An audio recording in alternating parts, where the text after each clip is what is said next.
Hey guys, I brought you back out to the mountains today because I want to show you another cool way you can start a survival fire using a sandwich baggie. Now the trick to using a sandwich bag or a snack bag to starting a fire is first you got to make sure it's empty, then you got to fill it up with water.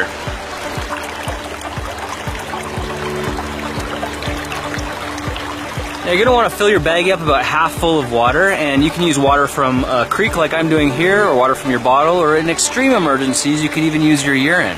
The first thing I want to do is tilt your baggie to the side so it makes a diamond shape with one of the points facing down. Then we're going to grab this top area here and we'll need to twist that to trap as much of the water inside as possible. Now the more you twist your baggie, the more you're going to notice it starts to bulge out and form these curves, which starts to look like a liquid sphere, and that's exactly what we're going for.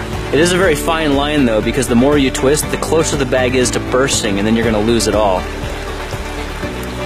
The goal is to try and get it as close to a liquid sphere as possible. When you got something that looks like that, you're good to go. Alright, now this is the part where patience becomes a virtue, but really all you have to do is use this thing like a magnifying glass and try not to drip any water on your tinder as you do. You can see that starts smoking almost immediately.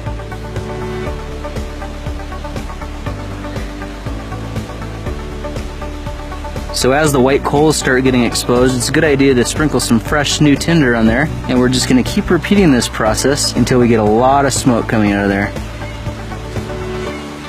You can see how the sandwich baggie acts very similar to a magnifying glass. When you pull it away, the focal point gets more intense, and as you bring it closer, it disperses the heat more evenly. Now there's enough of a gentle breeze today here that I don't have to blow on this at all. As this thing smolders, it sucks just enough oxygen out of the air to keep it going. All I have to do is keep supplying it with fresh new fuel. We could actually give this just a couple more minutes to generate even more heat, and that's a great opportunity to put together your tinder bundle. You can see how I've got the dead grass here, intermixed with small branches.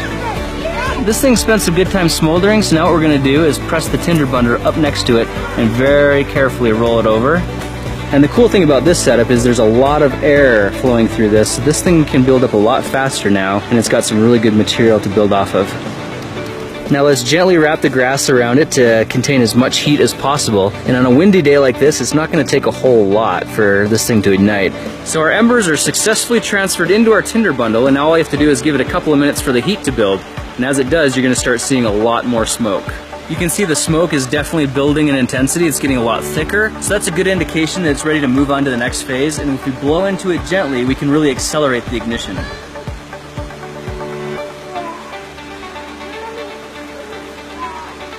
Oh, there it goes. We got a fire. Alright, at this point we need to get some new sticks on there as quickly as possible. Should have been a little more prepared for that. I got that on my first try, guys. See, a little patience pays off after all. Now if your fire starts going out but you've got a lot of smoke, all you have to do is blow on it like